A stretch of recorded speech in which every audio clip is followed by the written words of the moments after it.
자, 지난주에 한 거 이렇게 복습하도록 하겠습니다. 자, 하나님의 뜻을 분별하는 법. 하나님의 뜻이란 무엇을 의미하는가? 첫 번째는 성경에 하나님의 뜻할 때, 또 우리가 사용할 때 하나님의 뜻할 때 이 주권적 뜻이 있어요. 어떠한 사람이, 젊은 사람이 갑작스러운 사고로 다쳤거나 그럴 때 우리는 다 하나님의 뜻이지, 또 우리나라가 일본에게 강제 점령을 당한 것도 또 지금 입장에서 다 하나님의 뜻 가운데 있었던 거지, 이렇게 할 때는 우리가 다 헤아리지 못하는 하나님의 주권적인 뜻을 의미합니다. 그래서 사람이 그 뜻을 다 이해하지 못해요. 근데 벌어진 일은 모두 다 하나님께서 하신 것으로 우리는 받아들입니다. 그 다음에는 도덕적 뜻입니다. 신자가 불신자와 같이 멍에를 매는 것은 하나님의 뜻이 아니야. 이럴 때는 하나님의 도덕적인 뜻을 의미해요. 이것은 십계명에 대표적으로 나와 있습니다. 도둑질하는 건 하나님의 뜻이 아니야. 거짓 증언하는 건 하나님께서 기뻐하시지 않아. 이러한 표현들이 바로 여기에 해당이 됩니다. 그 다음에 이 개인적 뜻이에요. 이제 이것에서 갈리는 겁니다. 이런 좀 장로교 입장 이런 데에서는 이 개인적인 뜻을 성경이 지지하는 것은 아니다, 이렇게 보는 것이에요. 그래서 하나님께서 각 사람이 어떤 직업을 선정할 때, 이사를 갈 때, 뭐 이런 거 할 때 딱 한정, 이것을 하나님께서 갖고 계시다, 이제 이게 아니라는 것이에요. 그래서 누구와 결혼하고 대학에서 무엇을 전공하고 또 무엇을 직업으로 갖고 어디로 이사 가는 것이 하나님의 뜻일까? 그래서 각 개인에게만 독특하게 적용되는 하나님의 이상적이고 상세한 삶의 계획을 뜻한다. 근데 우리는 또 이번 제가 하는 강의에서는 이것이 없을 수 있다라는 거예요. 없다 이렇게 확정하지는 않지만 이것을 없다고 보아도 무방하다. 그래서 우리는 하나님의 주권적인 뜻과 도덕적인 뜻 안에서 내가 이사를 갈 때 이렇게 합리적으로 이렇게 자유를 누리면서 결정해도 된다, 이겁니다. 근데 이제 개인적인 뜻이 있다, 아주 특정의 뜻이 있다 그러면 이거를 알기 위해서 노심초사하는 거예요. 그리고 차선책을 알아서 하나님의 완벽한 뜻을 내가 몰라서 손해를 보지 않을까라는 불안감이 있게 되는 것입니다. 그래서 이제 오늘 강의를 조금 잘 들으시면은 많은 자유함과 그리고 하나님 뜻 분별을 잘 하게 됩니다. 하나님의 개인적인 뜻이 존재한다라는 증거로 이제 열거되는 것은 이제 요 밑에 있는 것처럼 4가지예요. 그런데 이게 꼭 옳은 것은 아니다. 이게 이번 강의의 핵심입니다. 이성적으로 생각해 보면은 하나님께서 우리를 사랑하셔서 창조하시고 다스리시는데, 그러면 각 사람에게 맞는 가장 정확한 하나님의 뜻이 있고 이것을 우리 각 개인이 알 수 있다, 그리고 알아야 한다, 이렇게 이성적으로 생각하기가 쉽다라는 것입니다. 그 다음에 이제 사람들의 체험 같은 걸 통해서 하나님께서 나를 위하여 완벽하게 이러한 길을 예비해 주셨고 이것을 알려주셨다라는 이러한 체험들을 우리가 종종 듣는 것이에요. 근데 실제로는 그 개인이 이러한 체험을 매 경우마다 완벽하게 한 것이 아니라 시간이 지나놓고 보니 하나님의 주권적인 어떤 섭리 가운데서 하나님께서 나를 잘 이끌으셨다라는 고백인 것이지, 내가 무엇을 결정할 때 하나님의 가장 완벽한 뜻, 이것을 알 수 있다, 이러한 입장은 아니라는 것입니다. 그 다음에 성경에 보면은 모세, 여호수아, 다윗, 엘리야 등에게 무슨 일을 하라고 특정적으로 가르쳐 주시고 또 사도 바울 같은 경우에는 어디 가서 전도하라고 이러한 지역까지 알려주시고, 그리고 사도로 이렇게 특정 직업으로 아주 한 점으로 부르십니다. 베드로와 고넬료도 꿈에 나타나셔서 누구에게 가서 말씀을 전하라라고 아주 특정적으로 알려주셔요. 이러한 성경의 예. 근데 이러한 것은 이제 뒤에 문장으로 기술되어 있지만 성경에서 특별히 사용된 사역자라는 것이에요. 그리고 특히 신약 시대에는 이제 이 초대교회가 튼튼히 서고 복음이 어디로 퍼져 나가야 옳은지 이러한 중요한 국면마다 특별한 사역자를 통해서만 발생하는 경우이지 이것을 일반인 모두에게 적용해서는 안 된다라는 것입니다. 그 다음에 성경의 가르침은 지난주에 살펴본 것처럼 내 길을 주께 의지하라 그러면 너를 인도하시리라, 이러한 표현인데 이것은 하나님께서 섭리 가운데 지혜를 통해서 알려주신다라는 것이지 우리로 하여금 특정의 직업, 특정의 장소로 이사하는 것, 어떤 무엇을 전공해야 된다라고 아주 구체적으로 한 점으로 알려주시는 것은 아니다. 그래서 우리는 자신의 성향, 재능, 그리고 주변 사람의 조언 이러한 것을 통해서 이렇게 자유롭게 결정하면 되는 것입니다. 그래서 이 개인적 뜻을 알려주는 표지판으로 이렇게 7가지가 나열이 되는데, 자, 성경이 말하는 바와 적합하고 환경, 열린 문과 닫힌 문이 되는 것. 그래서 내가 대학 졸업 후에 무엇을 할까? 그래서 대학원 시험을 보고 어떤 직장 시험을 봤는데 합격한 곳, 이것이 하나님의 뜻이다. 그리고 이렇게 내가 어느 직장을 가는데 이 직장이 성경이 뭐 특별히 나쁜 곳이 아니다. 이제 이러면은 이렇게 결정하는 것입니다. 이제 그런데 이 열린 문, 닫힌 문이 꼭 하나님께서 우리를 향한 하나님의 뜻을 말해주는 건 아니에요. 그래서 기독교인은 내가 무엇을 선택할 때 내가 가장 하고 싶은 것이 아니라 내가 하기 싫은 것, 이것을 택해야 된다라는 이러한 어떤 선교사 콤플렉스라고 하나요? 이제 이런 게 있는 것이에요. 근데 이런 부담감 가질 필요 없이 하나님의 말씀에 적합하면 자기가 하고 싶은 것, 이것을 지속적으로 해도 된다예요. 그래서 내가 대학원에 가고 싶다. 근데 시험에 떨어졌어요. 그러면 이것은 닫힌 문이니까 하나님이 원하시는 바가 아니다. 이렇게 생각할 것이 아니라 정말 대학원에 가고 싶다. 또 정말 내가 어느 곳에 취직하고 싶다. 그러면 재수해서라도 가는 것, 이게 하나님의 뜻일 수 있다라는 이야기입니다. 그다음에 성령님의 내적 증거.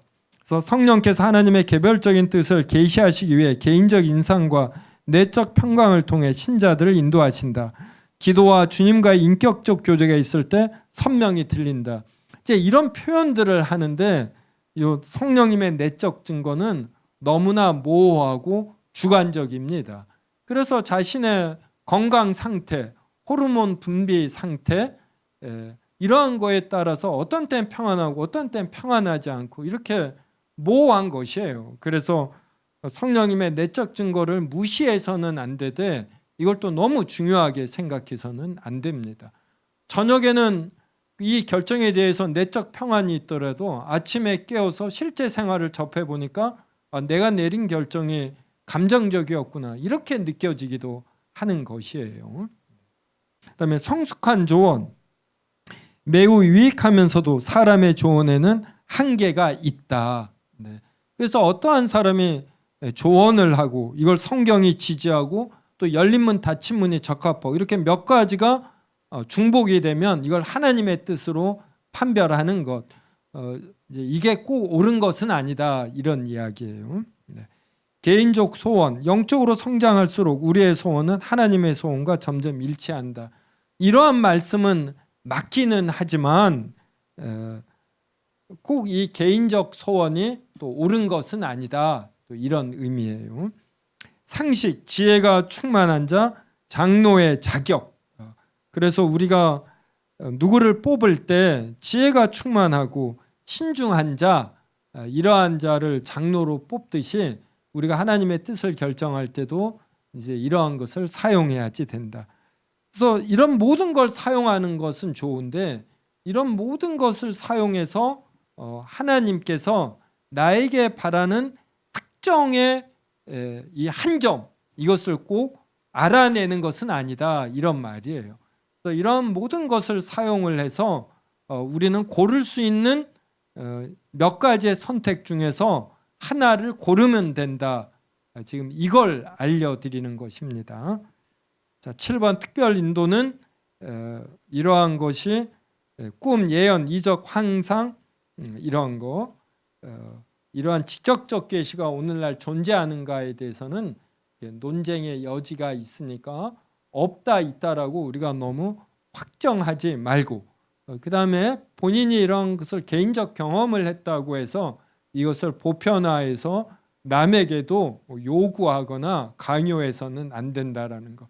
그래서 이 7번은 너무 논쟁의 여지가 많기 때문에 가로로 표현을 해놨습니다. 이게 지난 주에 살펴본 거고 이제 라서부터 살펴봅니다. 각 개인을 향한 하나님의 개인적인 뜻이 존재하는가. 그래서 각 개인을 향한 하나님의 개인적 뜻이 존재하지 않을 수 있다. 이제 이러한 입장에서 말을 하는 겁니다. 구약의 선지자, 왕 등의 직분과 요나의 특정 사역이 하나님의 직접 인도로 주어진다. 그래서 요나는 니느웨 성에 가서 말씀을 전하라고 아주 구체적으로 하나님께서 하나님의 뜻을 알려주셨어요.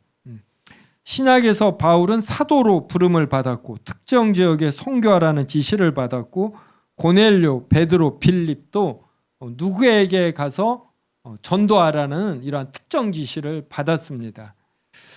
그런데 이렇게 성경에 기록된 이런 특정 지시가 실제로는 성경에 보아도 많지가 않아요. 사도행전에서 초대교회 30년 동안 15번에서 20번 정도밖에 안 됩니다. 그것도 대부분 바울에게 집중이 됩니다.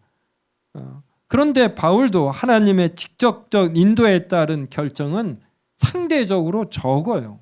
바울 전체 인생에서 볼 때 대부분 바울은 이렇게 하는 것이 옳은 줄로 여겨 이렇게 대안들의 장단점을 평가하며 스스로 결정을 내렸지 하나님께서 아주 특정적인 한 점을 알려주기를 기다리지 않았습니다.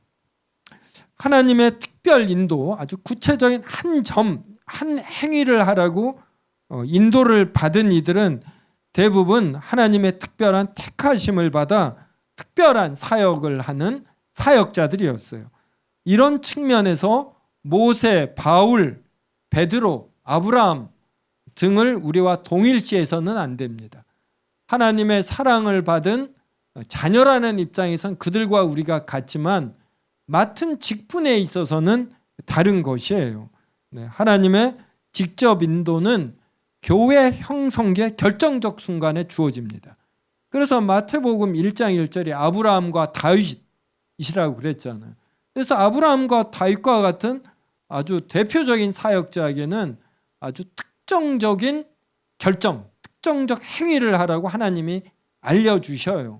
그러니까 성경에도 이런 특정적 행위를 하라고 알림을 받은 사람들은 별로 없는 것이에요. 그런데 우리를 그러한 사람과 일반히 해서 내가 이사를 갈 때 어느 지역에 어디로 가라 이런 특정 지시를 하나님께 받기를 기다릴 필요가 없다라는 것이에요. 나의 경제 행위에 비추어 그 다음에 교회가 어디에 있는가를 살펴서 또 나의 건강 상태에 따라서 어떤 조용한 곳, 공기가 좋은 곳 혹은 내 직장에 맞추어 교통이 편리한 곳 이렇게 합리적으로 결정하면 된다라는 것입니다. 그 다음에 4번 이들이 일상생활에서 평범한 결정을 할 때 하나님의 직접 인도를 받지 않았다. 그래서 바울도 복음을 아주 특별한 사도였잖아요. 그래서 하나님이 어느 지역에 누구에게 복음을 전하라고 이렇게 특정적으로 알려주셨고, 그 바울도 내가 무엇으로 식사를 할 것인가, 어떤 옷을 입을 것인가, 이런 대부분에서는 그냥 자유롭게 합리적으로 결정했어요. 그다음에 상세한 인도는 환상, 천사, 이적, 하나님의 음성 등을 통해 아브라함, 다윗, 또 바울, 사도 바울, 베드로, 고넬료 등에게 임했습니다. 이런 초자연적 계시를 통한 상세한 인도를 지금도 바라야 하는가? 그러니까 성경에서 하나님이 누구에게 너는 이러한 일을 하라고 특정적으로 알려주실 땐 다 하나님의 직접적 특별 인도가 있었어요. 이러한 직접적 특별 인도가 지금 시대에 각 성도에게 존재하는가? 그럴 때 이게 존재하지 않는다라는 것입니다. 존재해도 아주 드물게 그 사람의 인생에서 한두 번 정도 있는 것이에요.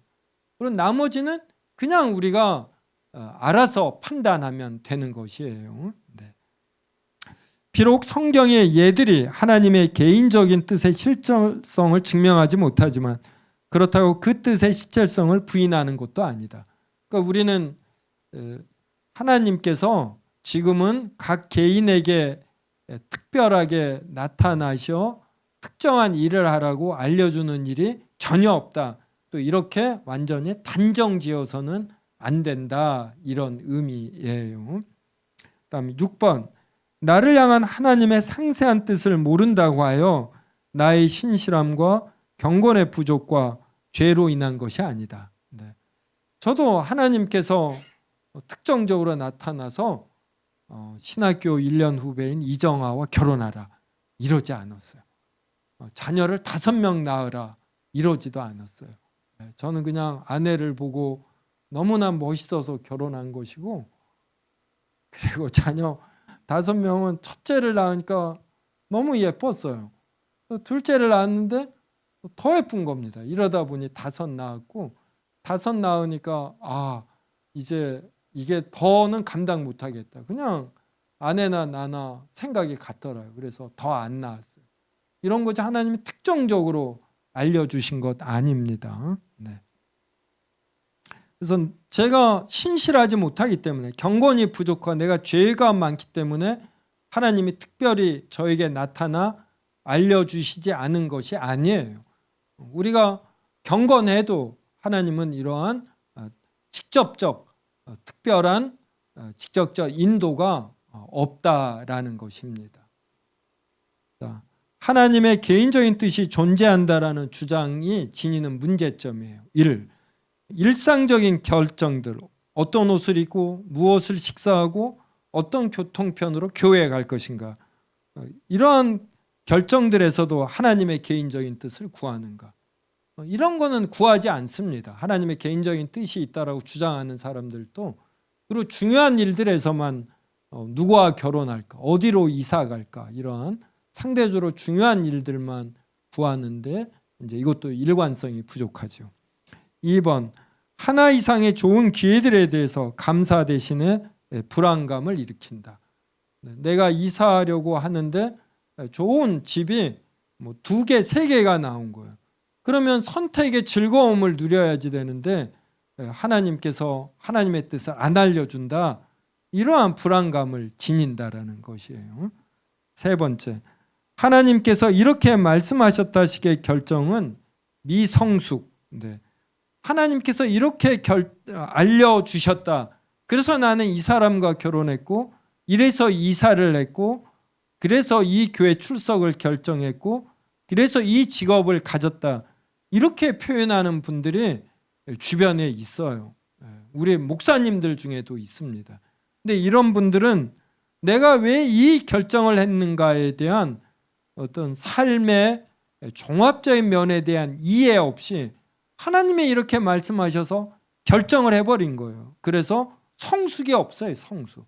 여러 일을 종합적으로 판단하는 능력이 부족하고, 그리고 하나님이 말씀하셔서 결정을 하니까 미래의 일을 장기적으로 계획하며 준비함이 없습니다. 이게 장기 계획의 부재예요. 그래서 하나님이 이렇게 말씀하셨다라고 결정한 분들이 몇 년 후에 어리석은 결정임을 알면서 인생에서 큰 낭패를 당합니다.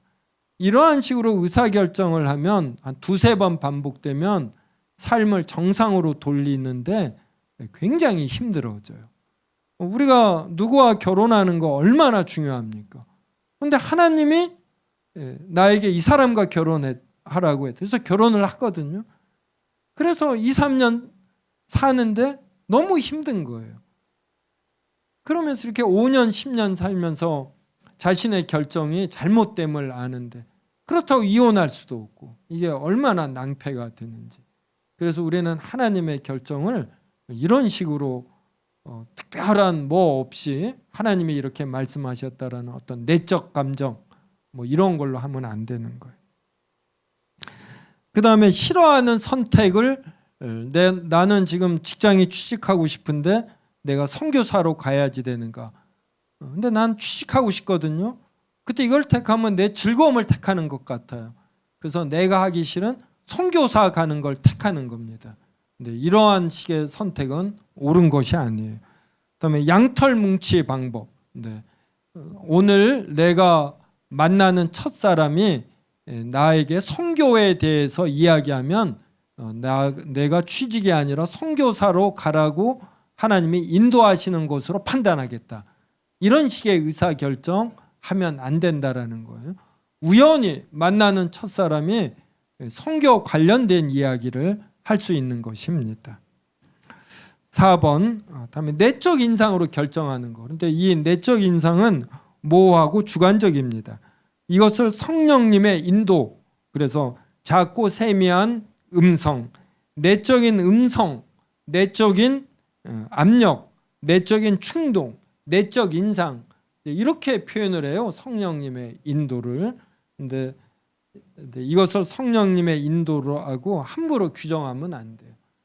이제 저 같은 경우도 이 좀 집중력이 제가 있습니다. 이 집중력은 좋게 표현한 것이고 나쁘게 표현하면 편집광적인 것이 있어요. 제가 뭐에 몰두하면 굉장히 여기에 제가 빠져버리더라고요. 그럼 모든 게 그렇게 보입니다. 이걸 성령님의 인도라고 제가 하면 안 된다는 거예요. 그래서 저는 중요한 결정을 내릴 때 누구에게 카톡을 보낼 때도 중요한 거는 일주일 정도 생각한 후에 제가 보냅니다. 지금 누군가에게 답장을 보내야지 되는데 아직 일주일이 안 됐어요. 막 답장하고 싶지만 제가 이렇게 여러모로 살피는 거예요. 성경에 관한 말씀과 또 내가 경험하고 느낀 바 이것을 이모저모로 살펴서 일주일 후에 답을 내면 대부분 괜찮아요. 또 그때 아내에게 확인을 구하면 이게 또 더 한 번 확인이 되니까 이렇게 좋은 거예요. 그래서 며칠 전에도 페이스북에 글을 올리는데 귀찮아하는 아내에게 확인해 달라고 눈총 받으면서 확인을 제가 받았습니다. 그래서 이런 내적인 느낌 이런 걸 너무 믿으시면 안 됩니다. 내적 인상은 하나님께서 주시는 것일 수도 있어요. 혹은 사탄이 역사에서 생성되는 나쁜 감정일 수 있습니다. 천사, 귀신, 그다음에 내면의 감정이 이렇게 두려움이나 불안이나 황홀경 이런 게 큰 분이 있어요. 이런 분일수록 내적 인상에 영향을 많이 받습니다. 또 호르몬의 영향, 불면증, 의약품, 또 큰일을 앞두고는 이 큰일을 앞둔 불안감이 있어요. 그다음에 명절 증후군 등 있잖아요. 이럴 때 이 마음에 이는 이러한 느낌, 인상으로 하나님의 뜻을 구하면 안 됩니다. 자, 하나님의 도덕적 뜻에 의한 의사결정 이게 중요한 거예요. 우리 신자들은 이제 이 도덕적인 뜻 이것에 의해서 의사결정하면 됩니다. 성경이 언급 분야, 성경이 불신자와 멍에를 같이 매지 말라 그러잖아요. 그럼 무조건 따르는 거예요. 도둑질하지 말라 했잖아요. 도둑질 안 하는 겁니다. 거짓 증언하지 말라. 그래서 뒤에서 남에 대한 이런 뒷담화 이런 걸 우리는 안 하려고 노력을 하는 거예요. 그래서 이렇게 십계명으로 대표되는 도덕적 뜻에 우리는 무조건 순종하고 결정합니다. 그러니까 이러한 면에서 기독교인은 좀 단순성이 생기는 거예요. 하나님의 말씀이 명백하게 말하는 건 무조건 따른다 이거예요. 그다음에 성경이 언급하지 않는 분야, 어디로 이사할까, 무엇을 전공으로 할까, 이런 건 말씀하지 않습니다. 이런 거에 대해서는 도덕적 뜻 안에서 내가 선택한 직업이 도둑질하는 것이 아니고 그리고 간음에 해당되는 것이 아닌 거룩한 것이다. 그러면 이런 자유함을 갖고서 자신이 원하는 것 선택하면 돼요. 그래서 도덕적 뜻 안에서 선택의 자유를 누리고 책임을 지면 되는 겁니다.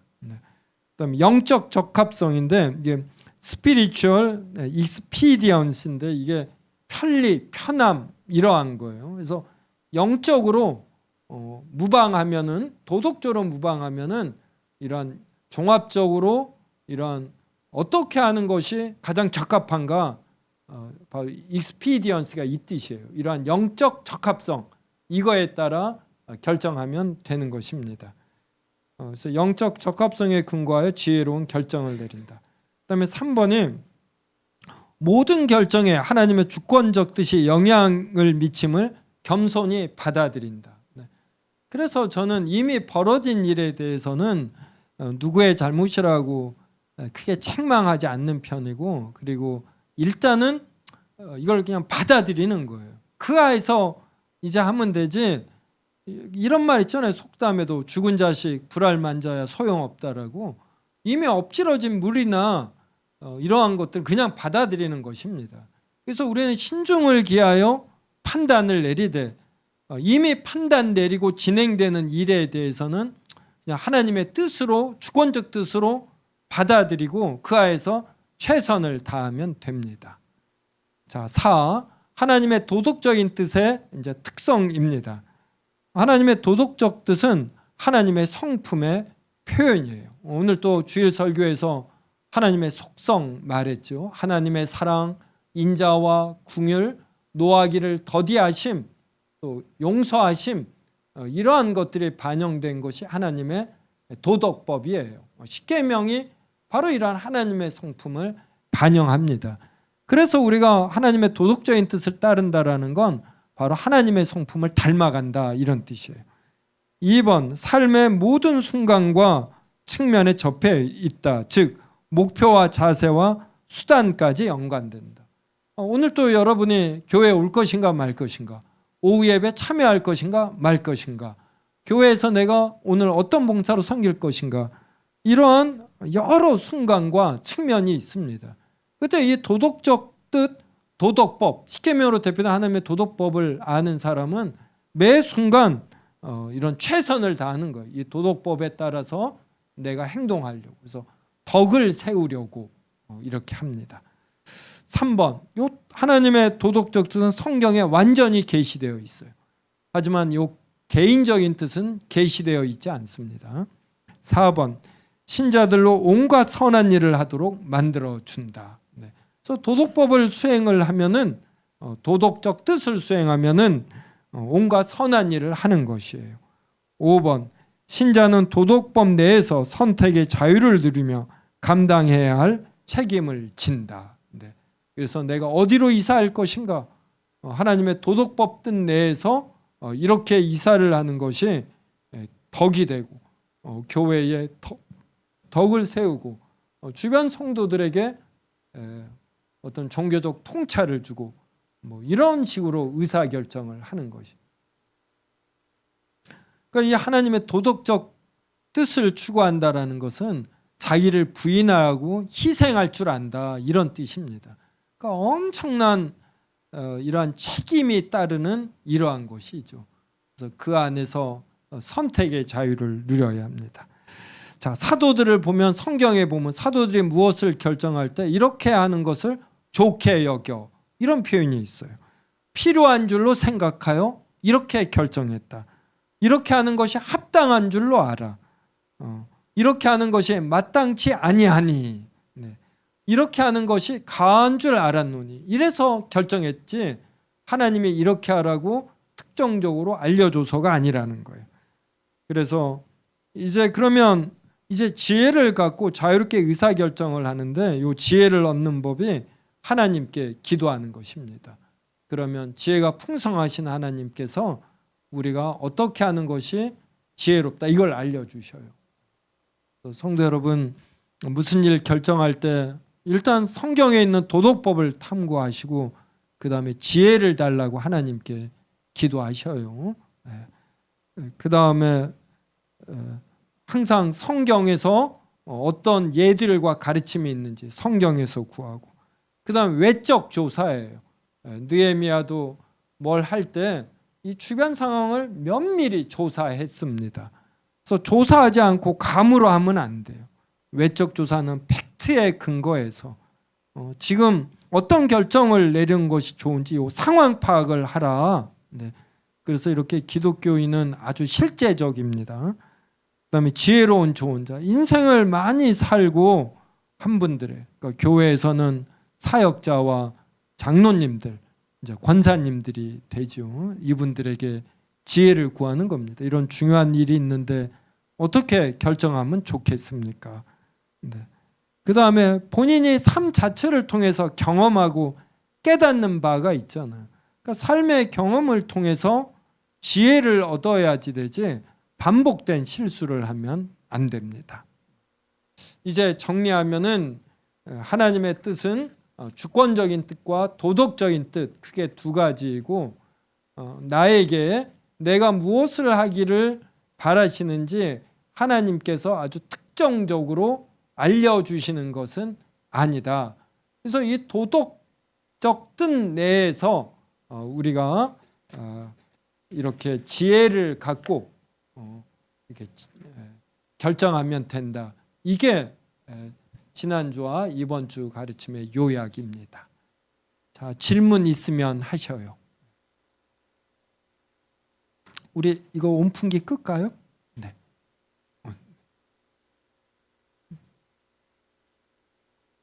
내용이 어렵습니까? 쉽습니까? 네, 유익합니까? 네. 강도사님 말은 전부 다 제가 받아들이면 안 되고 이제 일반 성도들 사나, 네, 어때? 강의 내용? 네, 산이가 좋다고 했습니다. 이해하기 어렵지 않지?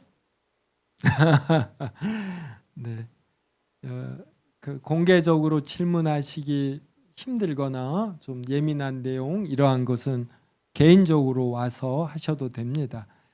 제가 이러한 내용을 알면서 개혁주의를 알게 되었어요. 아, 하나님의 뜻 분별이 이렇게 되는구나라는 거. 그래서 우리 세움교회가 이런 도덕법, 의식법, 그리고 시민법 이렇게 구분해서 공부도 많이 했지요. 그래서 오늘 강의 내용 이렇게 반복해서 생각해 보시므로 지혜로운 결정을 자유로움을 주님 안에서 누리며 잘 결정하시기 바랍니다. 네.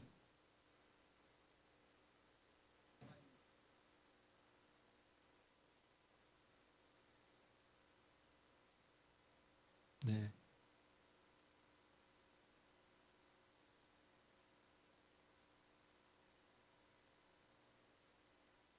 네. 이제 지금 제가 말한 형태로 의사결정을 할 때 다소 좀 신비함이 없고 너무 이성적인 듯한 느낌이 들 수 있어요. 근데 이거는 정말 오해입니다. 마지막에서도 지혜 얻는 법이 하나님께 기도하는 것 이렇게 말을 하잖아요. 근데 저는 하나님께 기도할 때 지혜 얻는 경험을 많이 해요. 이 십계명으로 대표되는 하나님의 도덕법 이것은 명백하게 말하니까 이거에 위배되는 것은 우리가 일단 선택해서 배제시키잖아요. 이 도덕법에 맞는 선택들을 놓습니다. 그 다음에 예전에는 어떤 선택을 해야 나에게 유리한가, 이익이 되는가, 이 생각을 많이 했어요. 근데 이러한 선택은 절대로 오래 못 가더라고요. 그래서 이것과 연관된 사람들도 만족할 수 있는 결정이 무엇인가, 이제 이 생각을 하는 것입니다. 그 다음에 직접적으로 연관되지 않은 사람들도 내가 내린 결정을 보면서 기뻐할 수 있는가, 또 이 생각을 하는 거예요.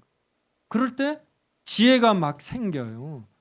그리고 내가 A, B, C 한 3가지 정도 대안을 놓고 기도를 했거든요. 근데 이 생각을 가지면 전혀 생각지 않은 높은 차원의 4번째 대안이 딱 떠오르는 것이에요.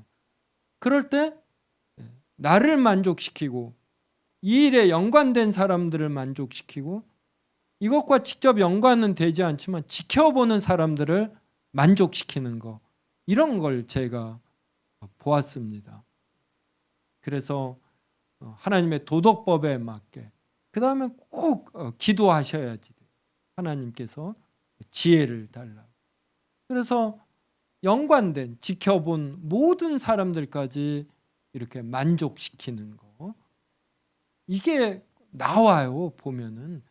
그래서 얼마만큼 기도하고 얼마만큼 숙고하느냐, 여기에 달려 있습니다. 답이 좀 됐나요?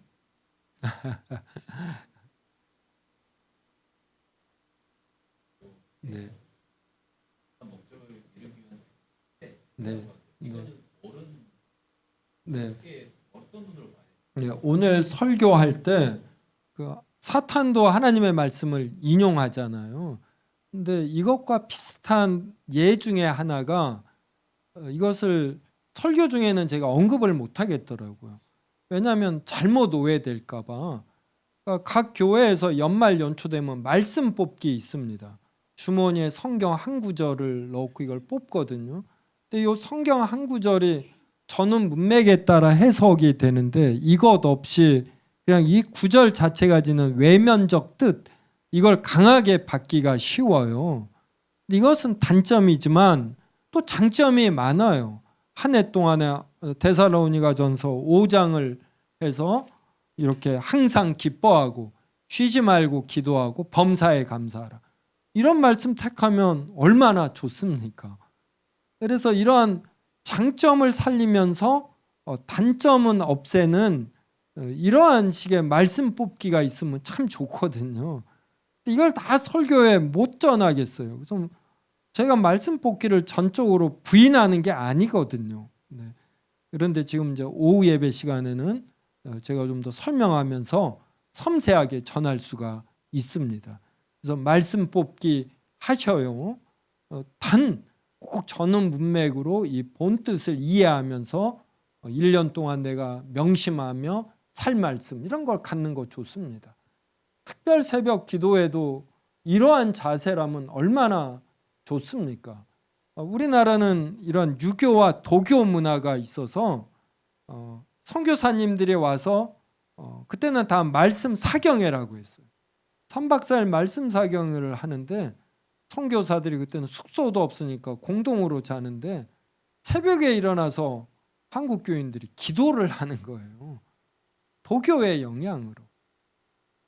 그래서 선교사님들이 이거를 좋은 전통과 문화로 만들어서 새벽 기도회가 된 것이죠. 우리나라는 새해 정초라고 해서 뭐 자시가 되면은 우물물이 한번 이렇게 첨벙하면서 바뀐다라고 해서 새로운 물이다, 이러한 정서가 우리에게 있어요. 그래서 초하루를 신성시하는 이런 게 있습니다. 이것을 교회가 긍정적으로 소화해내어서 특별 새벽 기도하는 거, 그때 하나님의 말씀으로 은혜를 받고 1년을 계획하는 거, 이건 너무나 좋지요. 근데 이것이 유교와 도교와 기복으로 왜곡되어서 이렇게 하나님을 시험하는 형태로 내가 이렇게 했으니 하나님이 큰 복을 주십시오 라거나, 내가 정욕으로 설정한 기도 제목을 강하게 특별 새벽 기도 때 하나님께 막 강요하는 거, 이러한 것은 나쁘다고 하겠죠. 그래서 결론적으로 우리가 목욕물을 버릴 때 아이까지 버리면 안 돼요. 아이를 씻은 물을 버릴 때 이 물만 버리고 아이는 버리면 안 됩니다. 그래서 한국은 한국만의 문화와 정서가 있고 역사가 있거든요. 그래서 여기에 따르는 한국 기독교 문화가 있습니다. 저는 이런 면에서 특별 새벽 기도에 말씀 뽑기 이런 걸 전적으로 부인하지 않아요. 이거의 장점을 잘 살리고 오늘 또 우리가 설교 이후에 같이 기도하는 시간 가졌습니다. 한국인들은 이런 흥이 있고 그래서 이렇게 마당놀이 같은 것도 꼭 청중에 참여하는 형태예요. 군 문화도 보면 무당이 처음에 혼자 다 하다가 나중에는 굿에 참여한 사람들과 같이 뛰놀고 그렇습니다. 이게 나쁜 게 아니거든요. 그래서 이것들의 장점을 뽑아서 성경이 말하는 범주로 이렇게 이해하고 바라보는 것. 특별히 우리가 하지 않는다고 해서 남들이 하는 것을 나쁘다고 100% 단정하지 않는 것. 이러한 것도 기독교인이 지녀야 할 덕목과 자세다 이렇게 생각합니다. 답이 되었나요? 네. 오늘은 여기까지 하겠습니다. 주일 2026년 첫 오후 예배에 참석해서 같이 하나님의 말씀 나눠서 참 감사합니다.